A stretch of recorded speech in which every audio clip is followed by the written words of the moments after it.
become the second person in the world to be cleared of HIV after receiving a stem cell transplant.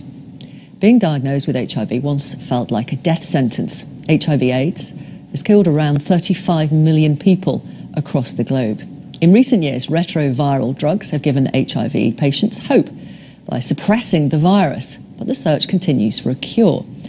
There are around 37 million people with HIV worldwide. So the news that a patient who's had a bone marrow transplant is now disease-free is of real significance.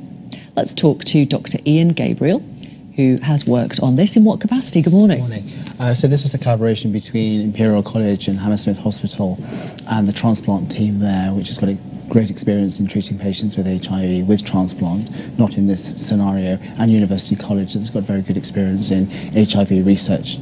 Right, and this particular patient had lymphoma, had advanced Hodgkin's lymphoma. Tell our audience more about what happened. So he had stage 4 cancer, which was very difficult to treat. And usually in that situation, we'd give someone a transplant using their own cells. But because of all the treatment he'd had, and probably because of his HIV disease, we were unable to do that. So we had to look for an unrelated donor. So we performed a worldwide search and saw a few matches that were potential matches.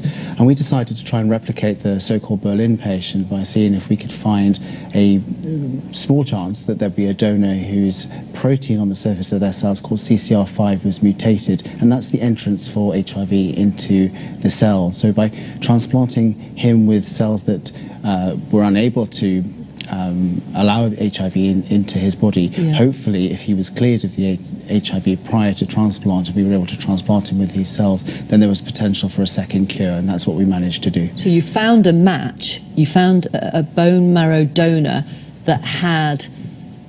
that was resistant to HIV. So about 1% of the population have this mutation in a gene called CCR5, which is now where hopefully this research will go, to increasing research in that area.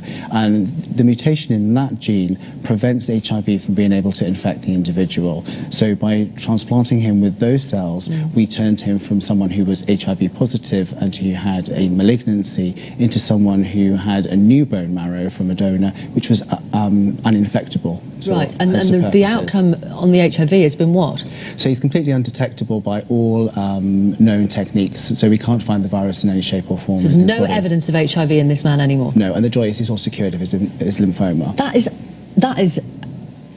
is just so exciting and almost unbelievable. No cancer, no HIV. No cancer, no HIV. Oh my goodness. This is really exciting. It's exciting, I think. I think it's not applicable to the whole population. That's my next question. Is it translatable? It is and it isn't. So not everyone can have a bone marrow transplant because the mortality, the death rate associated with that is quite high.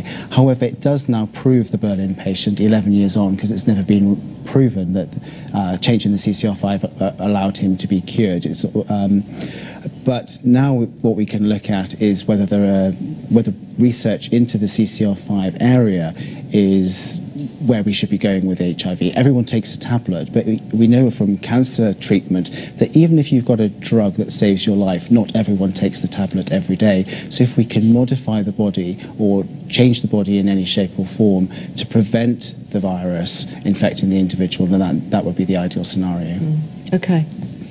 How is it possible for this man to thank you enough? I mean, it's just not, is it? Well, it is, because that's what we're there for. That's what both the HIV team and at University College. I know it's your job, but you have performed something quite extraordinary here. We're very pleased with the results. Yeah. And you're so very modest. pleased for him. Yeah, absolutely. Thank you very much for talking to our audience. My pleasure. Really appreciate it, Dr. Ian Gabriel. Thank you very much.